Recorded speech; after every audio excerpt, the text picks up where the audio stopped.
Halo sahabat Inspirasi News. Dalam salah satu tulisannya yang berjudul "Setelah BPJS, Ayo Gugat Juga Pemindahan Ibu Kota", Asyari Usman menuliskan, "Hari ini para pembayar iuran BPJS Kesehatan bergembira.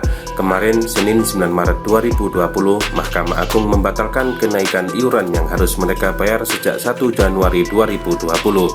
MA mengabulkan gugatan komunitas pasien cuci darah Indonesia yang dilayangkan awal Desember 2019. Komunitas mengatakan kenaikan iuran BPJS Kesehatan sangat tidak masuk akal. Kenaikan itu dilakukan secara sewenang-wenang oleh Presiden lewat Perpres nomor 75 tahun 2019. Iuran kelas 3 dinaikkan menjadi 42.000 per bulan dari 25.500. Kelas 2 dinaikkan menjadi Rp110 dari Rp51.000 dan kelas 1 dinaikkan menjadi Rp160.000 dari semula Rp80.000. Bagi banyak peserta, kenaikan iuran ini sangat membebani mereka, tetapi pemerintah tidak mendengarkan keluhan rakyat. Pemerintah membuat dan memberlakukan kebijakan secara otoriter.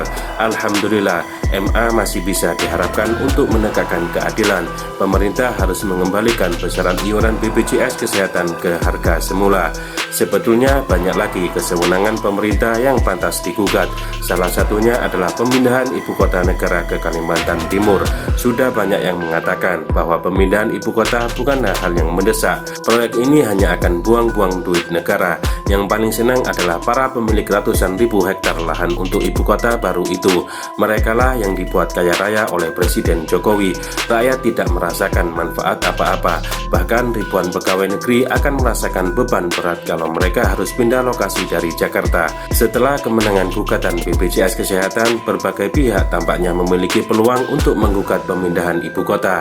Banyak dasar penggugatan. Pertama, pemindahan ibu kota tidak bisa hanya diputuskan oleh Presiden. Ibu kota negara adalah entitas yang menjadi hak dan menyangkut kepentingan rakyat seluruhnya. Karena itu ada proses yang melibatkan seluruh rakyat yang punya hak pilih. Harus ada referendum. Rakyat harus ditanya setuju pindah atau tidak. Kedua, pemindahan ibu kota itu akan membebani keuangan negara ribuan triliun, hanya akan menumpuk utang yang kemudian harus dibayar oleh rakyat. Padahal utang yang sudah menggunung saat ini saja menimbulkan dampak buruk terhadap pemenuhan kewajiban negara atas rakyat, termasuklah beban kenaikan BPJS Kesehatan yang dibatalkan oleh MA. Ketiga, pemindahan ibu kota akan membuka peluang korupsi dan kolusi. Pemindahan ini hanya akan memperkaya para pemenang kekuasaan dan kroni-kroni mereka yang akan dilibatkan dalam proses pemindahan. Para pemilik ratusan ribu hektar lahan akan menangguk keuntungan besar. Juga para pengembang yang juga banyak mengisap kekayaan negara selama ini. Mereka itulah yang akan ditambah kekayaannya berlipat-lipat oleh pemindahan ibu kota. Dan orangnya itu-itu juga, sudah bisa dipetakan. Keempat, pemindahan ibu kota hampir pasti akan menyusahkan para pegawai yang juga harus pindah. Tidak semua pegawai negeri memiliki kemampuan untuk mengatasi berbagai problem yang muncul jika mereka harus pindah ke ibu kota baru. Ada masalah finansial, masalah anggota keluarga, masalah sosial dan lain sebagainya. Jadi ada celah untuk menggugat pemindahan ibu kota. Rakyat bisa melakukan gugatan class action.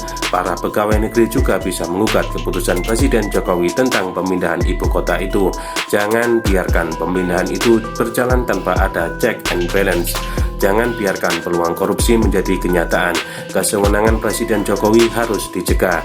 Dia tidak boleh menjadi otoriter yang mengutamakan kepentingan dan keuntungan segelintir pemilik modal yang culas dan rakus.